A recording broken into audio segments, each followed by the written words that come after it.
Bueno, pues estamos aquí en otro programa de geopolítica y hoy tenemos el placer, el honor más bien, de tener a un gran ser humano. Este gran ser humano se desvela todas las noches dando cátedra de política nacional e internacional en su canal de Tu Profe RI, y además es un hombre comprometido a la enseñanza. Su objetivo es muy claro, es despertar al pueblo dormido, despertar el aprendizaje y poner en nivel el debate en las redes sociales. Su nombre es Jesús López Almejo. Es un placer tenerlo aquí. Muchas gracias, queridísimo José Manuel Fuentes. Un honor y pues gracias por tus palabras introductorias. Espero estar al nivel de ellas.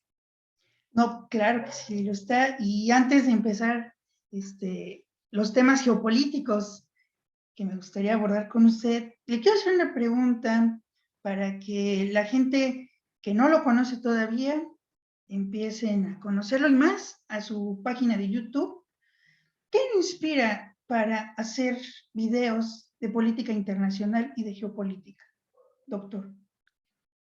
Pues mira, básicamente hay dos elementos, dentro de la universidad y fuera de la universidad.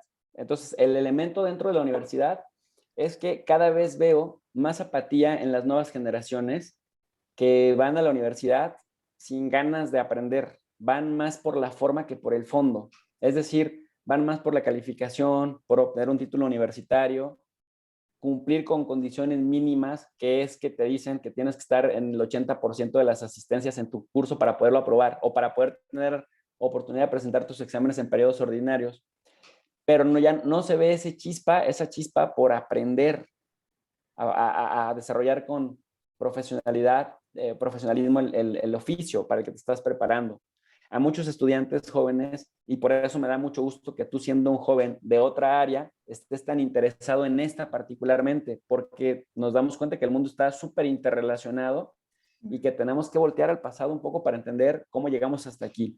Entonces, me desilusiona un poco que por lo menos el 90% de los estudiantes, sobre todo de los últimos 10 años para acá, van más, y esto pasa en públicas y privadas, van más por cumplir con los requisitos institucionales que por aprender del curso que les va a dar herramientas para sobrevivir una vez que egresan.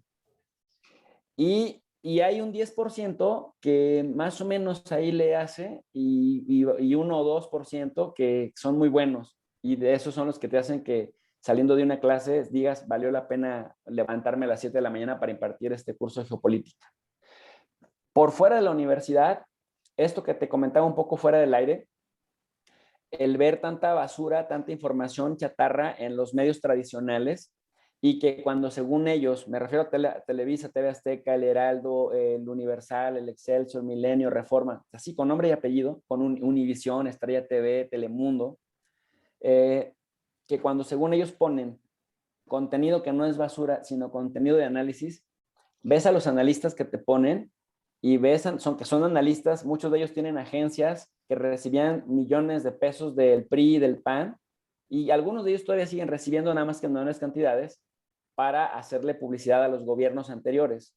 Entonces te das cuenta que lo que ellos hacen no es análisis, sino propaganda disfrazada de análisis, lo cual te genera un problema, mi querido José Manuel, que empiezas a creer en una realidad que ellos te construyen desde la discursividad, pero que no tiene un rebote en la realidad cuando la confrontas.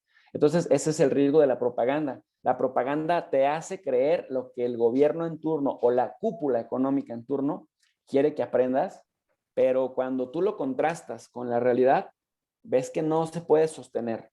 Entonces, ¿qué es lo que dije yo? O sea, y te lo digo sin que vayas a decir, este Sergio Sarmiento tenía razón, el profe tiene envidia y lo está haciendo. Pero fíjate, yo decía, y lo digo humildemente porque además yo vengo de abajo, vengo de un pueblito en el sur de Jalisco y he visto la pobreza extrema y he visto también la pobreza no tan extrema y he conocido a mucha gente que le ha costado mucho trabajo salir adelante y que afortunadamente han escalado económicamente. Entonces, me hice con mucho esfuerzo, con el apoyo de mi familia, de mis hermanos, de mis abuelitos, de amigos que se cruzan en el camino y te ayudan a escalar. Y en ese sentido, hasta ahorita he podido visitar 45 países más o menos en el mundo.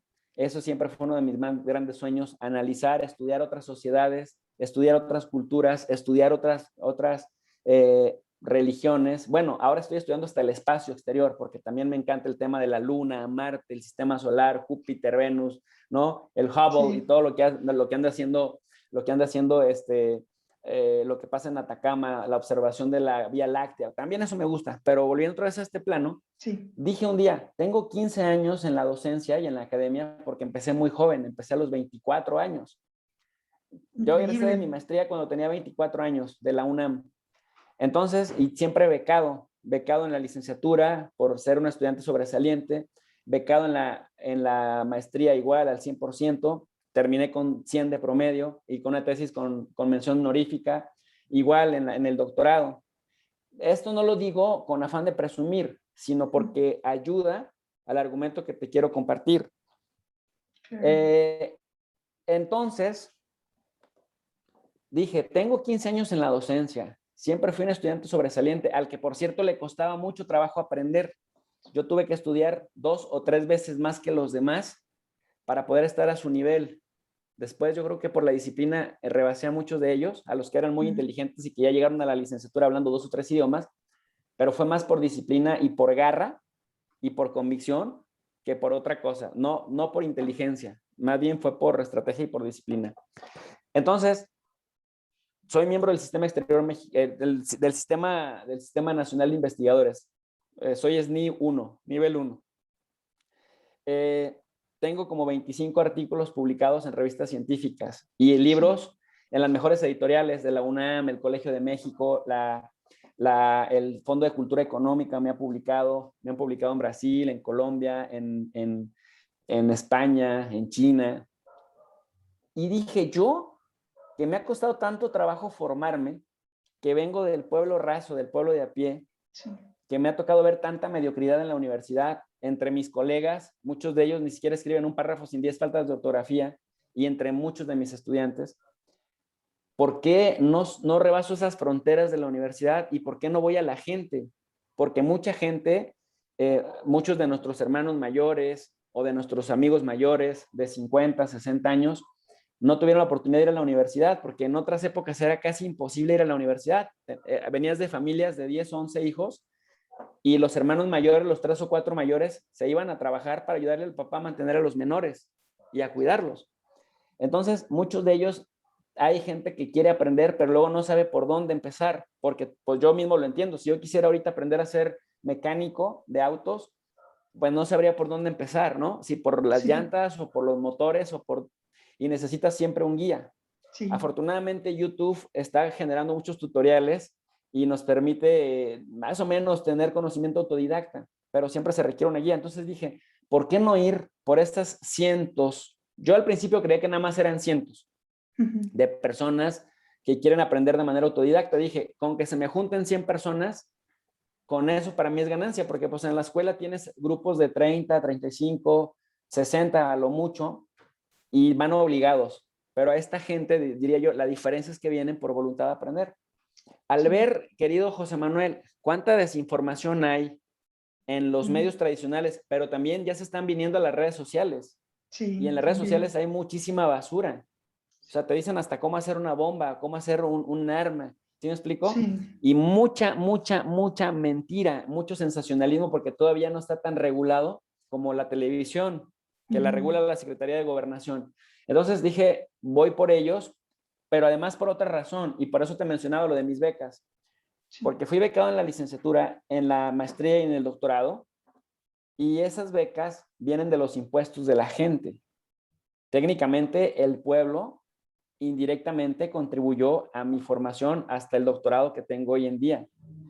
Esta es una manera de retribuirles un poco de lo mucho que la gente me dio cuando fui estudiante en mi proceso formativo, que no lograría hacer desde la universidad, porque en la universidad realmente se forman bien poquitos y de esos bien poquitos, 1 o 2 son los que realmente querían echarle ganas a la vida. Entonces, disculpa que me haya extendido en la respuestota, pero No sí se hay un preocupe. principio filosófico al respecto. No, y me parece muy interesante lo que está acotando. En primer lugar, pues me identifico mucho con usted, porque a mí también soy una persona que me cuesta mucho trabajo estudiar y aprender, me cuesta mucho trabajo. Tengo que estar estudiando el doble o el triple y pues la verdad me identifico. Y también somos paisanos, también yo soy de Jalisco, tengo familia Órale. y andamos allí en Zapopan, ahí tenemos familia. Y pues, tiene mucha razón, por eso su portal me encantó. Yo que me dedico y me gusta estudiar la geopolítica, su portal me ha sido de mucha ayuda, porque es una carrera que yo no estoy estudiando, pero es una herramienta para mí. Y yo comparto la idea cuando usted dice que en Internet y en redes sociales hay mucha basura, claro que sí. Vemos una toxicación por parte de los medios de comunicación también, en la narrativa geopolítica. A mí me llamó mucho la atención, por ejemplo, Latinos, cómo fue pues, no sé cómo decir, un promotor de John Biden. Lo vimos en las elecciones, cómo quisieron levantar a John Biden ante el expresidente Donald Trump. Eso es lo que yo vi en Latinos y en otros medios de comunicación, cómo enarbolaban la agenda de John Biden y también cómo querían provocar que John Biden se peleara con el presidente López Obrador, ¿no? Vemos cómo esta narrativa de los medios de comunicación la utilizan para golpear y nada más verlo de una manera lineal, la geopolítica, y yo creo que usted ve la geopolítica multidimensionalmente y eso es lo fundamental. Y por ello me lleva a la primera pregunta. ¿Usted cómo ve el panorama mundial con la llegada de John Biden? Mira, si me permites, para responderte esta, te respondería antes el primer comentario que hiciste, o más bien lo complementaría. Lo que pasa es que aquí es donde viene el asunto. Más allá de modelos teóricos, más allá de teorías clásicas y tradicionales, que a fin de cuentas es magnífico estudiarlas porque son el concentrado de conocimiento acumulado que ha logrado desarrollar el ser humano a lo largo de la vida y que a ti te sirve para no tener que empezar a preguntarte las preguntas iniciales de hace 200 años, pues es genial estudiar teorías. Pero a esas teorías les hace falta agregar algo. Primero, ¿quién se beneficia económicamente de ciertas estructuras? Porque muchas teorías filosóficas, etcétera, dejan de lado esta pregunta. Pero si te fijas, hasta en la vida cotidiana, hay que pensarle quién se beneficia económicamente de una situación caótica. ¿Y por qué te digo esto para el caso de Latinos? Pues es que hay que checarle que el dueño o el accionista o un accionista importante es Silvano Aureoles, el gobernador de Michoacán, que con recursos públicos, aunque él diga que no, ya después vas a ver que la UIF, la Unidad de Inteligencia Financiera, aunque él amenaza a todo el mundo que lo va a demandar por calumniarlo, dice, vas a ver que la UIF pronto lo va a traer en jaque. Su secretario particular, como el secretario particular del gobernador de Querétaro, ¿te acuerdas que luego negaban y siempre los panistas salen como muy correctos y terminan con fajos de billetes de dólares? Bueno, el secretario particular de Silvano Aureoles es uno de los propietarios más importantes de Latinos. Y pues ahora vemos que hasta la familia de Roberto Madrazo es enemigo a muerte de López Obrador. Como oposición política, ¿qué le han podido hacer a López Obrador? Lo que el viento a Juárez. Pero entonces, si lo tratan de confrontar con Estados Unidos, ellos veían en Joe Biden la esperanza de que Joe Biden pudiera debilitar a México como han debilitado a Venezuela, como han debilitado a Irán, o por lo menos que lo han intentado hacer. Sí. Y es que déjame te cuento otra. Lo que pasa es que el gobierno de Michoacán tiene a muchos migrantes que residen en Chicago, muy metidos. Bueno, de hecho, el de la Secretaría de Migrantes de Michoacán es un señor muy arraigado políticamente en Chicago, de los fundadores de Casa Michoacán en Chicago. Muy bueno, en un principio me parecía, yo lo conocí hace 7, 8 años, me parecía un tipo noble, se llama José Luis, no recuerdo su apellido, que ahora es secretario de Migración o de la Secretaría del Migrante acá en Michoacán. Pero hay mucha vinculación de los migrantes de Estados Unidos con el gobierno de Silvano Aureoles, que se ha erigido como el defensor de los migrantes allá. Entonces, ¿qué te dicen? Pues Latinos es una plataforma para migrantes, Latinos es una plataforma binacional. Sí, Y esos migrantes, particularmente ese grupo que apoya a Silvano Aureoles acá, son súper prodemócrata. De hecho, trabajan con el Partido Demócrata en Illinois. Entonces ya vas viendo la conexión, vas viendo la pista sí, del dinero, vas viendo la pista política y entonces entiendes que este medio de comunicación pues es más bien un medio de propaganda, de desinformación y de ataques estratégicos y sistemáticos y reiterados al presidente López Obrador porque quieren descarrilar el proyecto. O sea, esto claro. parece conspiranoico hasta que ya le vas jalando los hilos y dices, ah, este va conectado con este va Claro. conectado con este. Roberto Madrazo es el histórico enemigo de López Obrador y siempre se ha burlado de López Obrador. Le Sí, arrancó una gobernatura en Tabasco. Pero ahora imagínate, Madrazo pasa a la fama mundial por ser un fraudulento maratonista que hizo trampa en Berlín, en Alemania, y pues porque nada más lo máximo que alcanzó fue la presidencia del PRI que se está desmoronando, mientras que López sí, Obrador, a ese que tanto pisoteó, a ese que le decían que hablaba con acento sureño, pues mira, es el presidente más querido de la historia reciente de México. Y ahorita le claro. está dando una patada en el trasero en todas las encuestas, hasta en la de ellos mismos. Sí, Entonces, ahora sí, regreso a tu pregunta, a la que tú definiste como la primera pregunta. El mundo, querido José Manuel, sí, es complejo, es extremadamente complejo, es multicultural, multireligioso, multidemográfico y por lo tanto se tiene que ver desde diferentes enfoques. Mira, hay un enfoque en la teoría de relaciones internacionales que se llama teoría institucional, que salió en los años 20, o teoría liberal, y esta teoría decía que el mundo sí era ciertamente anárquico, pero que tendría que caminar, que tendría que orientarse a la creación de estructuras supranacionales para limitar que los estados se pelearan entre ellos y que cuando se pelearan entre ellos los gobiernos, esta organización supranacional pudiera ponerlos en cintura. Por eso de ahí emergió la Liga de Naciones después de la Primera Guerra Mundial. Y decía, sí, necesitamos una plataforma supranacional que provea el espacio en donde los gobiernos puedan cooperar, puedan colaborar, puedan crear sí, sinergias de trabajo. La relación tiene que ser de ganar-ganar, dice. Y bueno, y para justificar estas posturas, allá en los años 20, retomaban el pensamiento de gente como Immanuel Kant, que hablaba de la paz sí, perpetua y de cómo se podría lograr, o del pensamiento, por ejemplo, de Rousseau, de este pacto social en el cual tú cedías un poco de soberanía a cambio y un poco de libertad a cambio de ganar paz, ¿no? Pero sí, está otro enfoque, José Manuel, que se llama realismo político. El realismo político dice que la realidad o que las cosas en el mundo o que el mismo sistema internacional no es como debería ser o como lo idealizan los liberales, sino como es. Y dicen, el hombre es malo por naturaleza y se apoyan en teorías de la guerra como Sun Tzu, se apoyan en gente como Maquiavelo o como Tomás Hobbes. O sea, les meten filosofía un poco negativa a sus premisas y dicen que hay que entender el sistema internacional como resultado de la evolución humana y también como resultado de estos humanos cuya naturaleza es mala de origen. wow.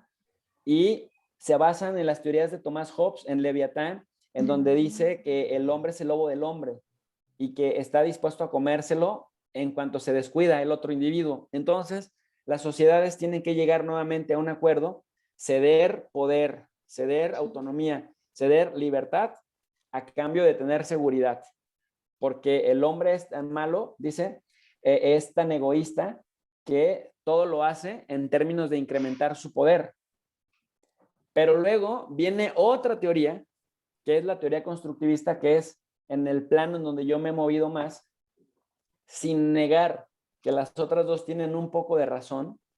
La teoría constructivista explica que lo demás es posible gracias a que la sociedad se construye colectivamente y que no hay ni buenos ni malos, sino hay construcción de estructuras normativas, es decir, leyes, normas, ideas dominantes, ideologías, que se convierten en las estructuras que le dan sentido a tu vida.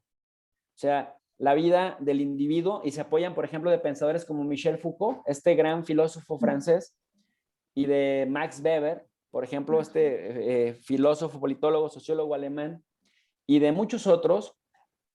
Por ejemplo, Foucault decía que a veces más importante que el hecho es la interpretación del hecho, porque el hecho no importa tanto si no hay interpretación detrás que esté influida por la estructura normativa de tu época.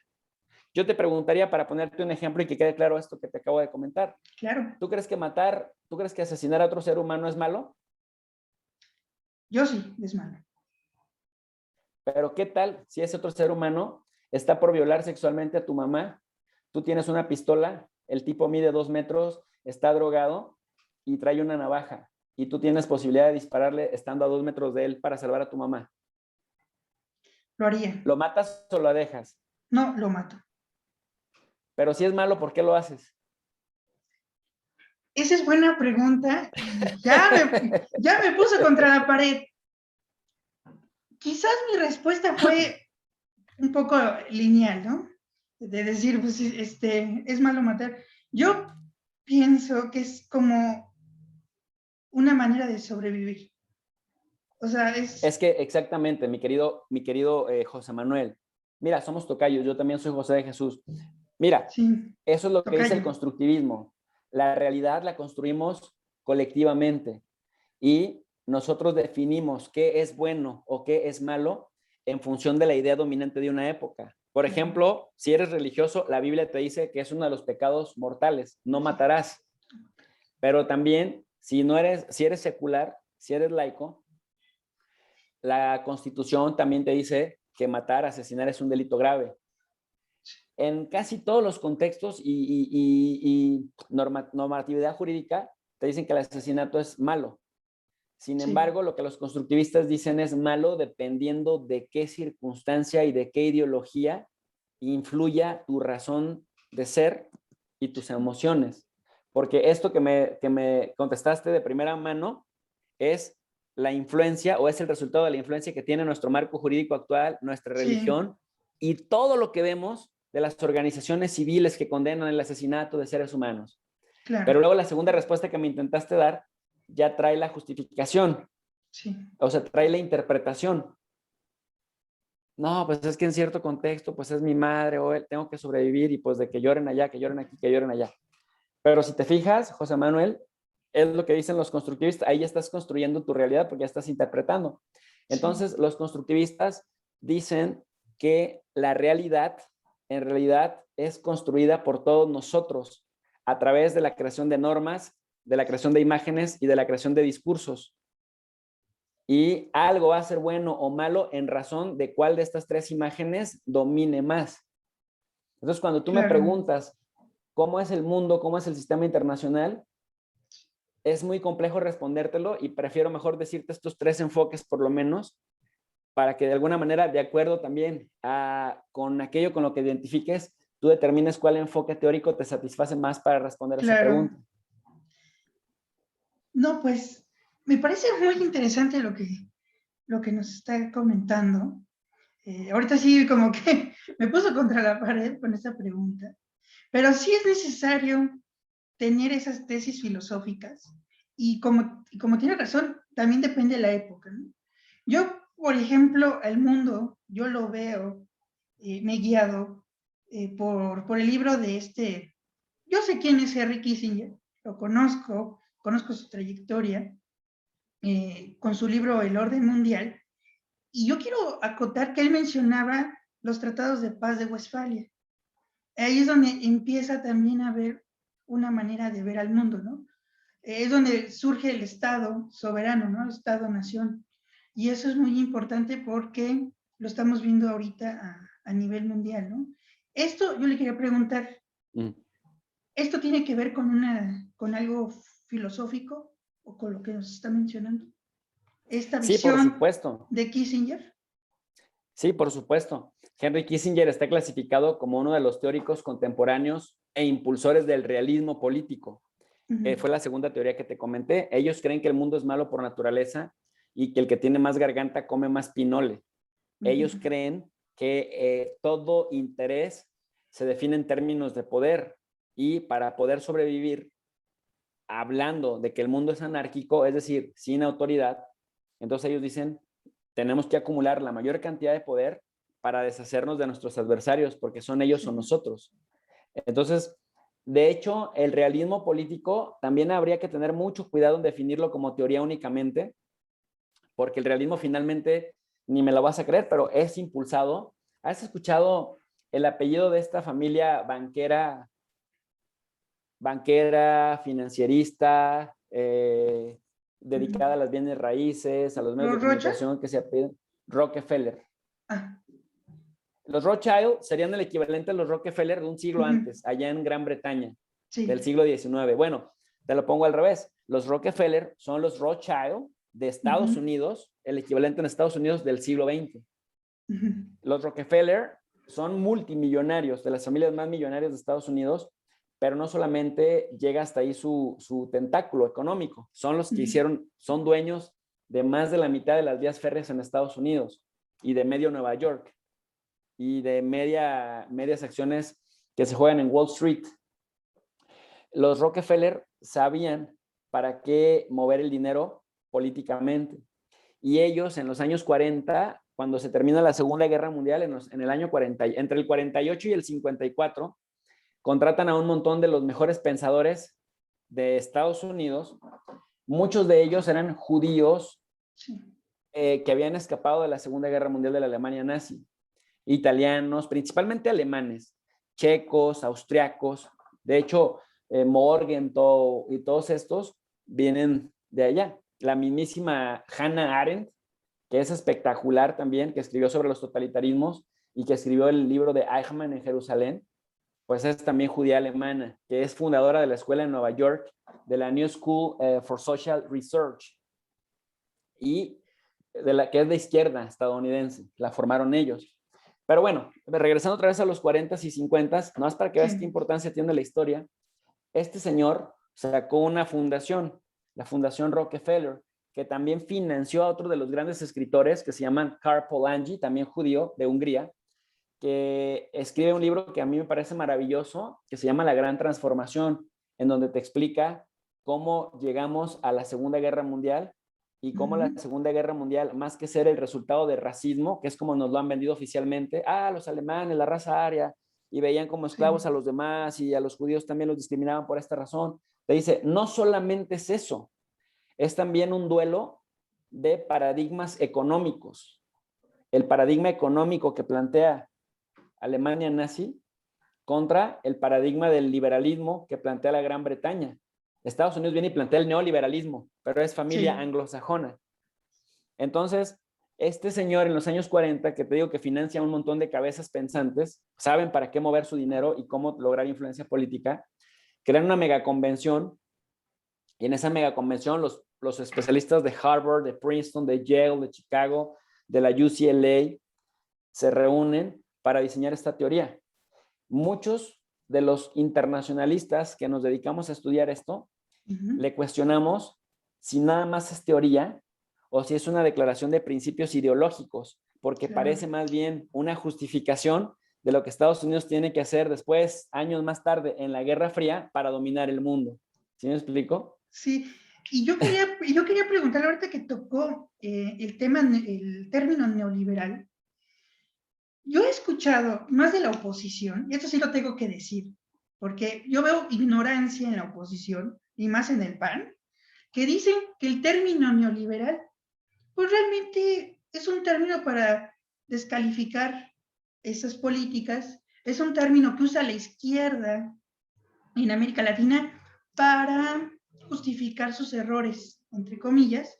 Y a mí sí me gustaría preguntarle si ese neoliberalismo realmente, porque incluso se atreven a decir que no existe, pero yo quiero preguntarle, ¿sí existe el neoliberalismo? Claro, por supuesto. Es que mira, José Manuel, también para responderte esto, nada más cierro con un comentario de la anterior. Sí, perdón por... Henry Kissinger, no, pero está bien, me gusta que tengas inquietudes y que quieras aprender porque me haces también a mí sistematizarte la información. Porque mira, esto lo damos como en 3 cursos. Esto lo impartimos en Introducción de las Relaciones Internacionales. Y primero Historia de las Relaciones Internacionales, Introducción de las Relaciones Internacionales, Teorías 1 y Teorías 2. O sea, esto lo respondemos en 4 semestres y aquí hay que sistematizarlo para responderlo en unos minutos. Claro. Pero Henry Kissinger del siglo XX es el articulador que materializa los preceptos de esta teoría. Por eso en su libro Diplomacia vacía todos los conceptos del realismo político. Por eso cuando tú preguntas a los profesores, oye, ¿me puedes decir tres de los actores o autores realistas más importantes del siglo XX? Te van a decir Hans Morgenthau, te van a decir probablemente Henry Wu o Martin White, pero te van a decir Henry Kissinger. Sí. Y entonces ahí es donde tú te preguntas, bueno, este fue diplomático, fue asesor de seguridad nacional, Sí. fue embajador, fue secretario de Estado. Entonces este no solamente es teórico, este es un activo político que puso en teoría y en práctica todas las premisas del realismo. Hay gente incluso, por ejemplo, Alfredo Jalife dice que es un criminal, uno de los más grandes criminales de la historia del siglo XX. Y no le veo muy descabellado el asunto si vemos sus opiniones sobre Vietnam y sobre los asesinatos de Sabra y Shatila en el Líbano o sobre el tema de la opresión palestina a manos de los israelíes, que es uno de los grandes apoyadores. Nada más con eso cierro ese primer capítulo de Henry Kissinger. Ahora, en el caso este que preguntas de si existe el neoliberalismo, por supuesto, pero hay que verlo de esta manera. Nunca, nada, jamás será igual en la historia a lo que fue ayer, ni a lo que fue el pasado. Mira, incluso si lo vemos hasta en el sistema solar, el Sol va viajando a 3.200 kilómetros por minuto, perdón, y ni siquiera, aunque la Tierra dé vueltas, ni siquiera vamos a volver a estar físicamente en el mismo espacio que estuvimos en el pasado. Esto es filosofía pura, pero a partir de datos que sí sucedan en el espacio. Acá mismo, y lo digo porque tú sabes que cada vuelta al Sol es un año y cada vuelta en su propio eje rotativo son 24 horas, es un día. Y aunque ayer pensemos que vuelve a pasar exactamente lo de ayer, ya no va a pasar ni siquiera en tiempo ni en espacio. Claro. ¿Por qué te comento esto? Esperando no hacerte bolas. Porque cuando hablamos del liberalismo, hablamos de una corriente de pensamiento que se creó para definir cuestiones sociales, cuestiones políticas, pero principalmente cuestiones económicas. Entonces, cosas y momentos y estructuras que estaban en ese entonces ya desaparecieron. Entonces, el neo es esto mismo, pero adaptado a las condiciones presentes, tomando en cuenta que lo que había en aquel entonces ya no está, ahora aparecieron otros fenómenos. Entonces, el neo significa nuevo liberalismo, a partir del cual te pretenden adaptar ese liberalismo que salió hace 100 años. No, pues me lo explicaron de una manera muy sintetizada y para que lo entienda nuestro público y también los panistas que dicen que no, que el neoliberalismo no existe. Y esta pregunta se la tengo que hacer. ¿John Biden es neoliberal? Joe Biden, por supuesto. Por supuesto. Ese Joe, ya ves que le decía Trump, le decía el Sleepy Biden. Ese Joe Biden es lo más neoliberal que te puedas imaginar. Ahora fíjate que está haciendo algo bien interesante, pero creo que lo está influyendo López Obrador, al que siempre se han referido de Washington como un populista. Bueno, el tipejo Enrique Krause hasta le decía Mesías tropical, pero está siendo influido por López Obrador en el sentido de que Joe Biden, siendo neoliberal, ha visto que el neoliberalismo está fracasado como sistema económico. Claro. A ver, ¿por qué está fracasado como sistema económico? Te digo tres premisas. Primero, el basar la normatividad económica en las premisas del Banco Mundial y del Fondo Monetario Internacional, que desnacionaliza la política económica y que la globaliza, de tal suerte que le das el control de tus recursos y de tus estrategias a los extranjeros. Y esto también lo han resentido los estadounidenses. Por eso están cerrando puertas y son más proteccionistas cada vez más. Claro. Entonces, segundo, porque te piden que des incentivos fiscales a los extranjeros para que puedan invertir en tu territorio. Entonces, imagínate, José Manuel, si tú eres un presidente de México o de Guatemala o donde tú quieras, y te llega el Fondo Monetario Internacional y el Banco Mundial y te dicen, oye, necesitas generar empleo, ¿verdad? Y tú, sí, necesitas capital para generar empleo, ¿no? Sí, ¿de dónde lo obtienes? Pues de préstamos con intereses muy altos o lo obtienes de inversión extranjera directa, como te dicen ellos, Ujú. o lo obtienes a partir de que tú te los generas, tus propios recursos, cobrando impuestos. Pero como los impuestos son sumamente impopulares, tú a la raza que le quieras cobrar impuestos, la raza te va a paralizar el zócalo Sí, y vas a generar otros desórdenes sociales. Entonces te dicen, mira, pues para que a la gente le vendas la idea de que paga pocos impuestos, entonces pide prestado y o acepta la inversión extranjera directa y ellos que sean los que te generen, porque tú como Estado eres burocrático, eres lento, eres arcaico, eres sí. gigantesco y no tienes tanta capacidad de reacción inmediata. Entonces, pide prestado. Te hacemos como Electra en pagos chiquititos, que luego Electra se convierte en un monstruo porque te cobra 3 veces el valor real del Más. producto. Sí. Y a veces ya te acabaste el producto y no has acabado de pagar la deuda con Electra. Y en el caso, por ejemplo, de los préstamos, perdón, los préstamos era el equivalente a Electra. En el caso de la inversión extranjera, te dicen, oye, pero para que seas competitivo, porque tienen Ujú. un concepto de competitividad muy raro. Si tú quieres ser competitivo, te dicen, regálame tu trabajo, no me cobres impuestos, préstame el terreno en donde quiero invertir, que sea casi, casi regalado, Sí. y no me cobres servicios. Ellos le llaman incentivos para la inversión, para que seas competitivo. O Sí. sea, prácticamente es regálame todo lo que tengas y Sí. nosotros sabremos cuántos empleos producimos y hasta dónde considero que estoy ganando para que me convenga mi inversión.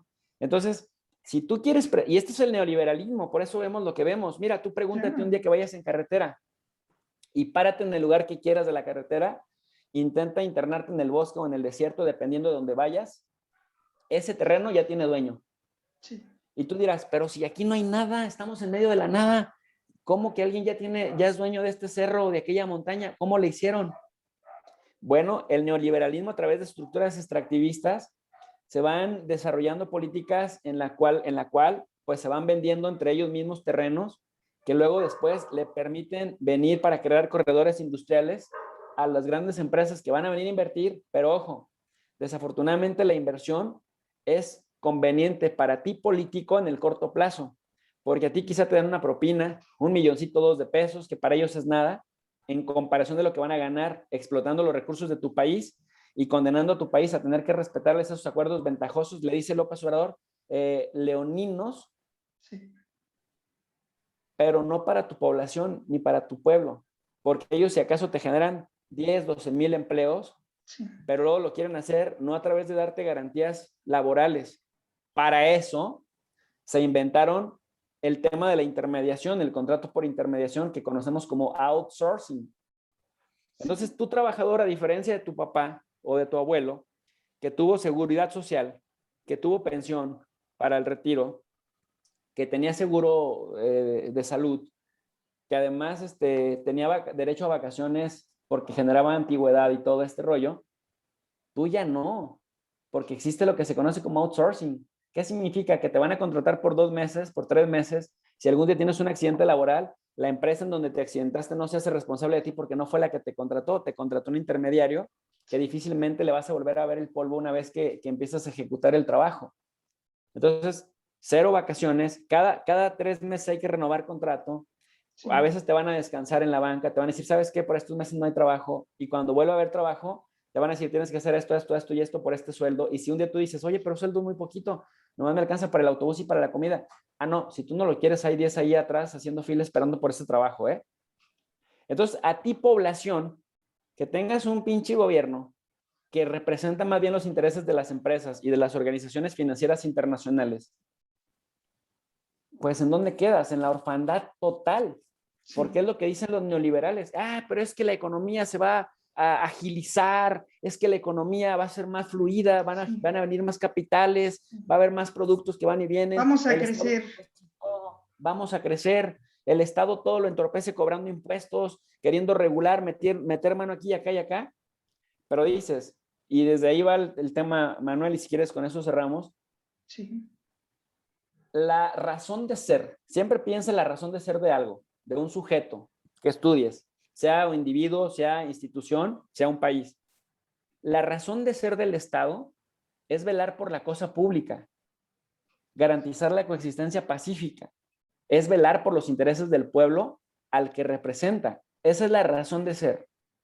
Por eso se construyó la figura llamada Estado, velar por el pueblo. No, y El también neoliberalismo, perdón que le el interrumpa. neoliberalismo se basa en lo que las instituciones y las empresas hagan. La razón de ser de una empresa ya desde ahí es maximizar sus ganancias, sus utilidades al menor costo posible. Y si para eso te tienen que dejar sin seguro, sin vacaciones, sin un sueldo decente y sin generar antigüedad, lo van a hacer aunque se frieguen tu vida. Y aquí viene la crítica que hacía Carlos Marx, porque al marxismo, por cierto, no te lo platiqué para no darte miedo, pero lo han estigmatizado muchísimo. Pero el marxismo sigue teniendo muchísima capacidad explicativa, sobre todo en lo referente a la enajenación del trabajo, sobre todo en materia de outsourcing. Entonces, son antítesis y por eso los neoliberales dicen que el Estado solo intervenga lo menos posible, que garantice nada más la seguridad para que podamos explotar libremente a la gente y los recursos de ese país. Ese es el verdadero meollo del asunto. Ahora sí, discúlpame.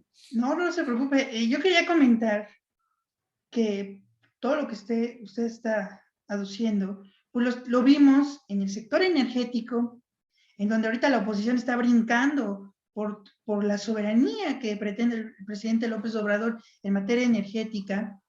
Vimos privatizaciones feroces en cuestión del petróleo, con Pemex, cómo la desmembraron, y también lo vimos en la privatización bancaria, que ese tema no lo tocan mucho, y dicen que fue lo mejor, que fue la mejor privatización, y pues yo creo que no lo fue. Es una privatización devastadora, como lo dice Francisco Palafox en su libro La privatización bancaria en México, en donde ocultaron muchos documentos sobre estas privatizaciones voraces, en donde van a beneficiar nada más a empresarios nacionales, pero también extranjeros. Y no hay una distribución de la riqueza, porque muchos dicen, se enfrascan en la cuestión económica, en el PIB, etcétera, pero ¿dónde está el coeficiente Gini, no? La distribución. Que eso no lo mencionan. Y yo concuerdo con usted que el socialismo, las teorías de Carlos Marx, son muy satanizadas. Lo tienen muy satanizado. Creen que es una cosa del demonio hablar de Carlos Marx. Y yo creo que fue un personaje que tiene impacto que hasta en este momento seguimos hablando de Carlos Marx. ¿Y sabes Entonces, por qué, José Manuel? Porque la riqueza de una teoría y la validez de una teoría es directamente proporcional a su capacidad para explicar una realidad, aunque hayan cambiado los tiempos y los actores. Esta teoría explicaba un sistema de explotación del siglo XIX. sí. Pero dime si sigue o no explicando la realidad del siglo XX y del siglo XXI. Sí, la verdad sí. Por eso no pierde vigencia. No lo pierde.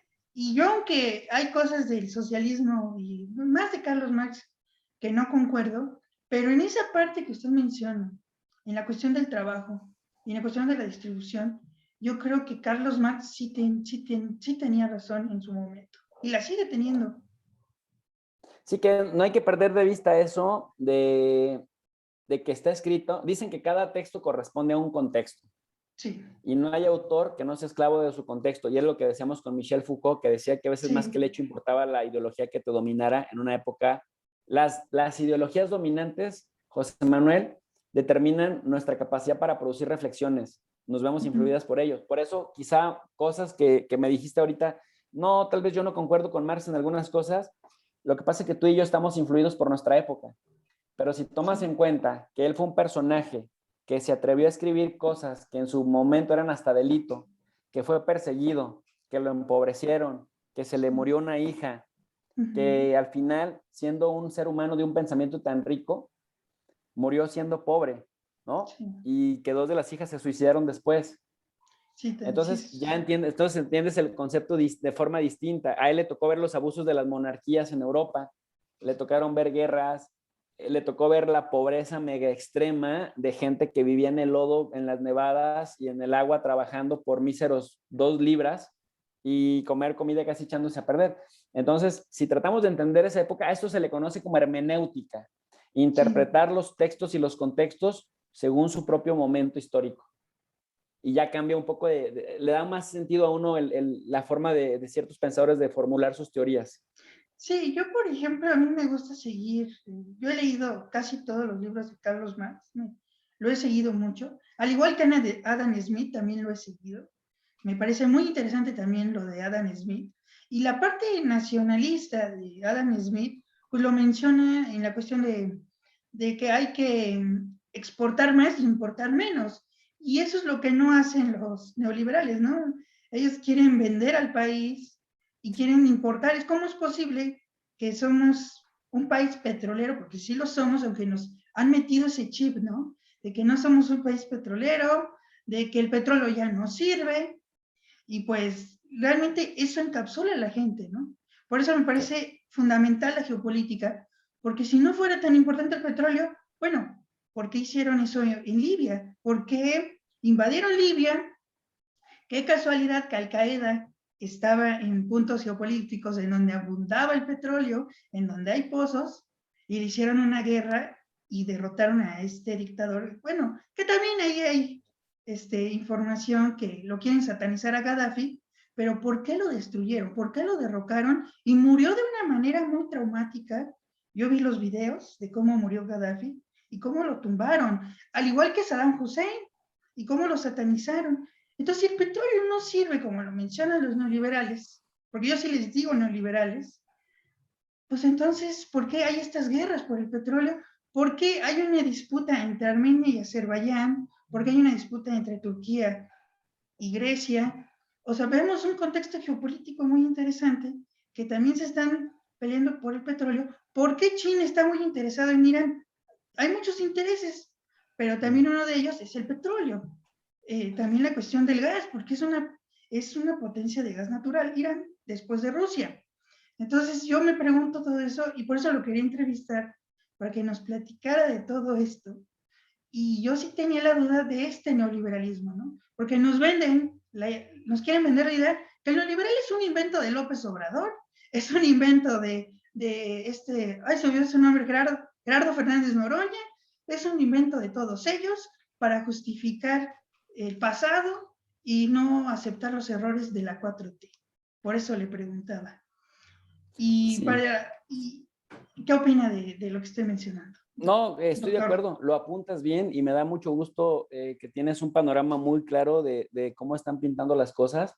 Y sobre todo, nada más iba a abordar, a recordarte, no sé si a ti te tocó ver, ¿conoces a Meme Yamel? Me imagino que sí. Claro, yo sigo a Sin Censura y yo sigo a todos ustedes. Yo soy su seguidor. Bueno, entonces ahí recordarás un evento en donde invitó Meme Yamel a mi amigo Ángel Valderas, experto en sector energético.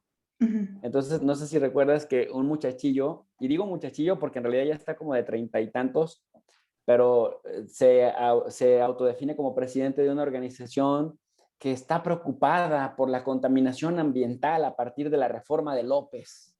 Y entonces, ves que así le dicen al presidente para denostarlo. Y Sí, entonces dicen, vamos a ir al Poder Judicial para frenar desde ahí estos intentos de regresar al pasado. Este discurso de Ricardito Anaya. ¿Y qué le dice Ángel Valderas? Oye, muchacho, nada más que no sé si sepas que México nada más contamina el 1.25% del total de este planeta, pero Estados Unidos, teniendo el 3% de la población mundial, contamina el 35%, Rusia el 12%, China el 20%. Si de verdad quieres detener el uso de energías fósiles y quieres detener la contaminación, te deberías de ir a La Haya, te deberías de ir a Bruselas y sí. desde allá a Pekín, a Washington y a Moscú y allá detener, porque esos son los que verdaderamente están contaminando este planeta, no México. Y dice, si de verdad esto es totalmente contaminante y es totalmente nocivo para la economía nacional, porque es lo que nos están vendiendo, Sí. que vamos a regresar a los años 70. Mira, Manuel, fíjate qué estupidez. Hasta para ser estúpidos son estúpidos y no lo digo como insulto, lo digo como una descripción. Sí. Tú pregúntale a tu papá o a tu mamá, o es más, a tus abuelitos, porque seguramente tus papás en los 70s o no habían nacido o eran muy jovencitos y no se acuerdan. Pero si tienes todavía abuelitos vivos, pregúntales cómo era la vida en los años 70. Una sola persona podía tener una casa con un carro teniendo 10 hijos. Es cuando más clase media hubo en este país. Se tiraron los neoliberales a la clase media porque le aumentaron los impuestos y le aumentaron prácticamente todas las dificultades para seguirse manteniendo como clase media. Pero entonces cuando te dicen, nos van a regresar a los años 70, oye, si voy a tener empleos con un peso fuerte que me permita mantener una familia, con hijos, con casa, con carro, con trabajos que me garantizaban un futuro, que me garantizaban una pensión para el retiro, pues yo sí me quiero ir a los años 70, no sé tú. Sí. No, es que cuando veo el discurso de la oposición, en serio, doctor, lo veo muy deleznable y muy, muy tonto, porque en primer lugar dicen ser ecologistas, ¿no? Y en 2013, qué casualidad que cuando fortalecieron al fracking aquí en México, no había estos ecologistas. No vimos al PAN ecologista, no vimos a nadie ecologista en contra del fracking, que ya hay documentos, hay investigaciones en revistas científicas que el fracking es dañino, es atroz. ¿Y dónde están estos ecologistas? Y también nos venden ese discurso, porque como ya se les acabó el de Venezuela, porque es una, perdón por la palabra, una estupidez el discurso de Venezuela, ¿no? Vamos a hacer Venezuela, López Obrador es Hugo Chávez. Bueno, es que no tienen ni idea de quién era Hugo Chávez, ni cómo llegó al poder Hugo Chávez, ni quién es Maduro, y empiezan a decir varias sandeces de que vamos a hacer Venezuela, cuando no saben, en primer lugar, geográficamente, o sea, nosotros tenemos a un vecino, que es Estados Unidos. Tenemos una historia única con Estados Unidos. Tenemos frontera con ellos. No creo que van a permitir que llegue un Hugo Chávez a México, porque tienen intereses. Incluso ya anda esa idea, ¿no? De que a los narcos ya se les nombre terroristas, qué casualidad. Y luego en puntos geopolíticos, ¿no? Cuenca de Burgos, Cuenca de Sabines, y es todo un tema, ¿no? Entonces, los opositores no saben o quieren desconocer este tema o son unos mentirosos, porque en primer lugar México no puede ser Venezuela por cuestión geográfica y por cuestión política. Y como ya se les acabó ese discurso, ahora van por el de, nos está llevando a la época de Luis Echeverría, nos está llevando a la época de López Portillo, en donde había abundancia y no se supo administrar porque según esto había mucha corrupción, etc. Entonces nos están llevando, nos quieren llevar a ese discurso, pero es que la oposición ya no tiene narrativa, ya su narrativa se les está acabando. Y eso no quiere decir que la 4T sea perfecta, claro que no. Es una transición. A mi juicio, la 4T se escribe con T de transición porque es una transición en cuestión energética, porque estos cohetes nos atrasaron en cuestión energética. Mientras ellos estaban privatizando Pemex, el mundo estaba del otro lado. Las nuevas 7 hermanas. Pemex no pudo pertenecer a estas 7 nuevas hermanas petroleras porque Pemex la estaba desmembrando. Entonces, estamos en una transición en muchos sectores y por eso me pareció muy importante invitarlo. Ya pues, se nos está acabando el tiempo, realmente no nos alcanza el tiempo para hablar de estos temas, a ver si en otra ocasión se puede dar otra charla. Y ya para concluir, Kamala Harris, porque esta pregunta la tengo mucho en mi mente, ¿Kamala Harris es neoliberal? Sí, completamente. Y le voy a De hacer hecho, una... más neoliberal que Joe Biden, porque te decía que ¿Por Joe qué? Biden, nada más que luego me desvié por el tema de explicarte el neoliberalismo y sus estructuras y sus alcances, pero Joe Biden ahorita, no sé si para reivindicarse, porque ya está muy anciano y porque ya siente la muerte cerca por su edad, está virando a políticas que propone López Obrador en la 4T. Sí. Joe Biden, por eso le están diciendo que quiere impulsar un neo-keynesianismo o un neo-rooseveltianismo.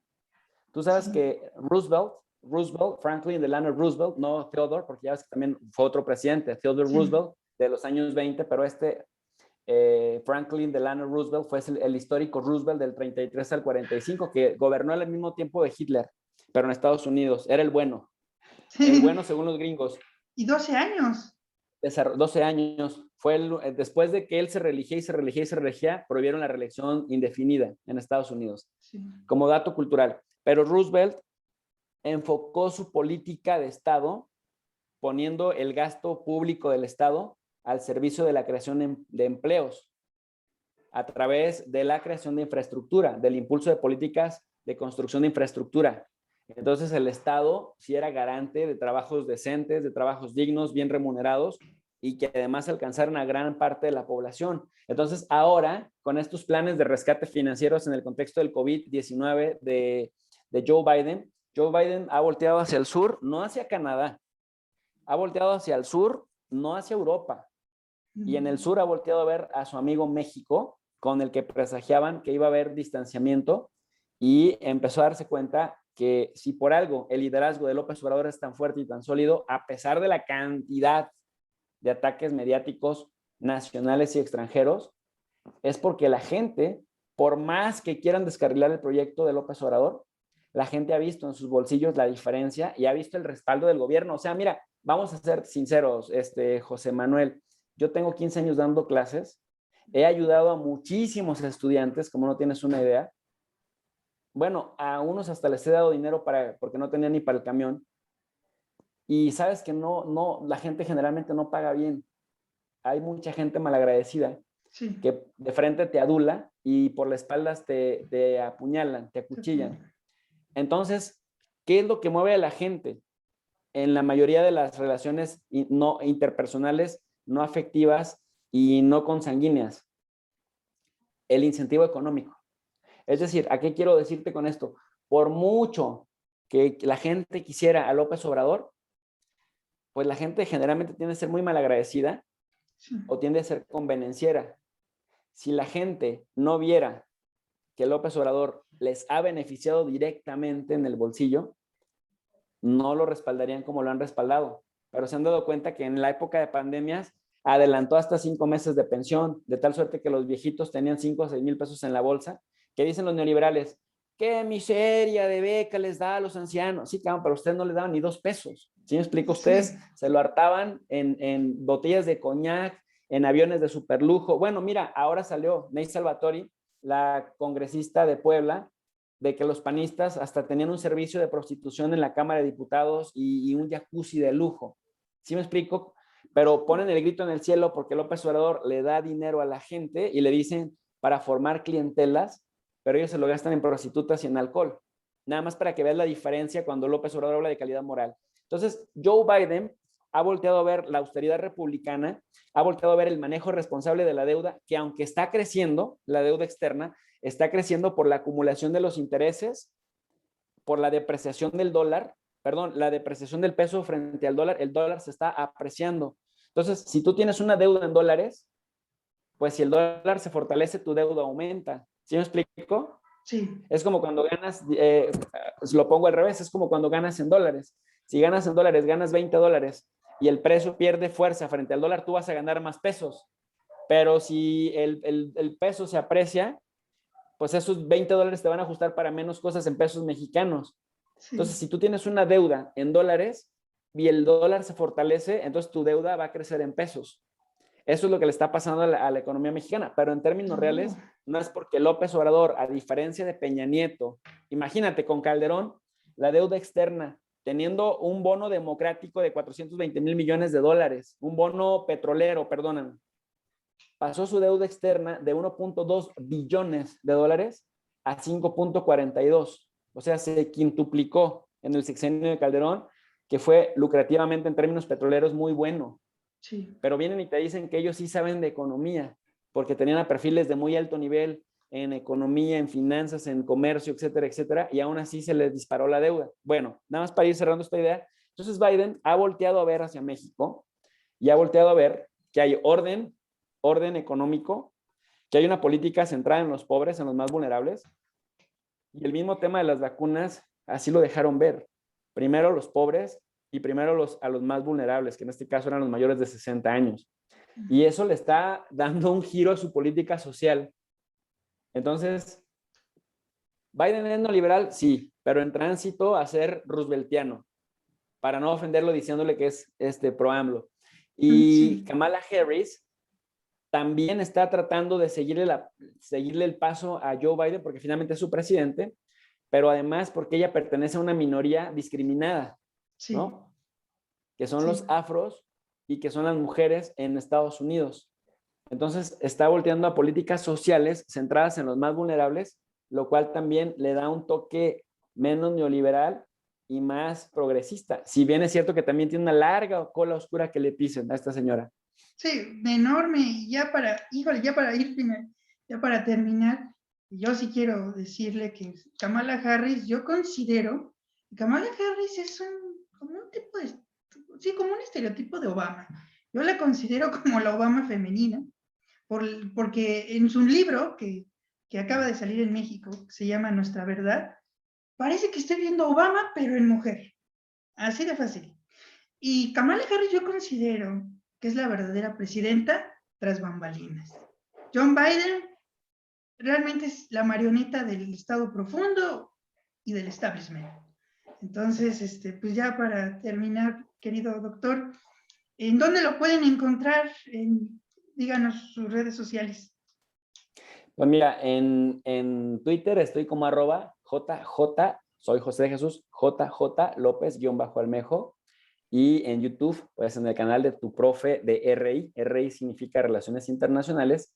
Y ahí les ponemos una lectura en PDF gratuita completamente de las mejores revistas indizadas del mundo y también de las mejores editoriales de este país en idioma español además, para que la gente vaya armando su biblioteca digital y complemente con esas lecturas las exposiciones verbalizadas que tenemos todas las noches en el canal con ponentes de muy alta calidad, Sí. casi todos de nivel doctoral, o quienes no son doctores son muy, muy, muy reconocidos a nivel internacional en sus campos de trabajo, porque queremos elevar el nivel de análisis en las redes sociales. No, pues fue un placer tenerlo aquí en esta entrevista. Cuando gustes, a la orden. Muchas gracias y gracias a ustedes por los que nos vieron en esta entrevista y nos vemos el próximo lunes. Muchas gracias.